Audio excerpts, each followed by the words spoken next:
Hello，大家好，我是红哥，先赞后看，好运不断。那今天我们一起来聊聊去中心化自治组织道，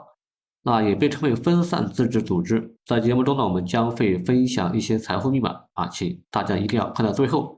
那道呢是一种没有中心化管理的组织，在去中心化自治组织当中呢，所有成员都可以对其进行一个决策和投票，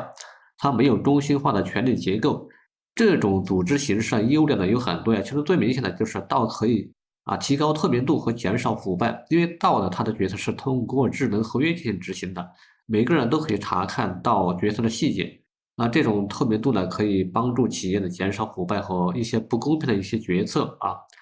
此外的话，道呢还可以提高这个效率啊，因为呢决策呢可以在实时进行，他们可以让人们在不同的地方进行合作，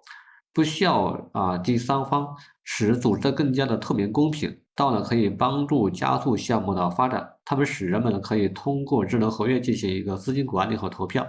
减少了这个传统组织当中的一些决策和管理成本，这使得项目呢可以更快的进展。那么另外一个优势呢，就是道呢可以实现这个公平的分配，道呢可以帮助解决防止个人的占用太多的这个利益啊。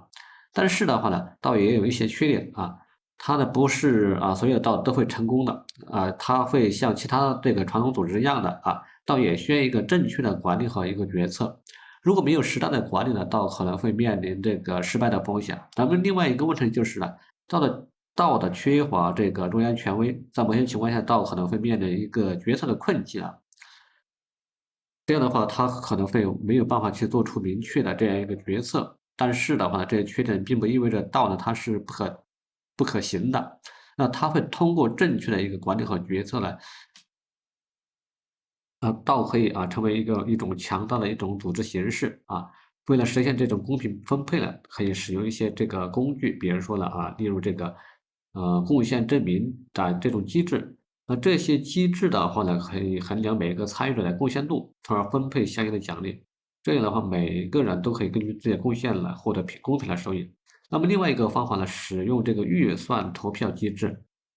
这种机制可以让每个人都有权利参与到这个预算的分配。通过投票来决定项目中的资金的使用方式。这这样的话呢，可以确保每个人都有机会呢参与到项目的一个决策。那最后一个办法就是这个信誉评估机制啊，这种机制的话呢，可以通过评估每个人参与者在过去的这个链上行为并决定他们在项目中的一个权利和奖励。然后这个呢，就相当于我们现在所说的这个 DID 是这个 DID 这个身份证明这样的一个机制啊。当然的话呢每一个道呢都可以根据自己的需要呢选择适合自己的方法。目前呢，有许多不同类型的一个区块链项目都开始向这个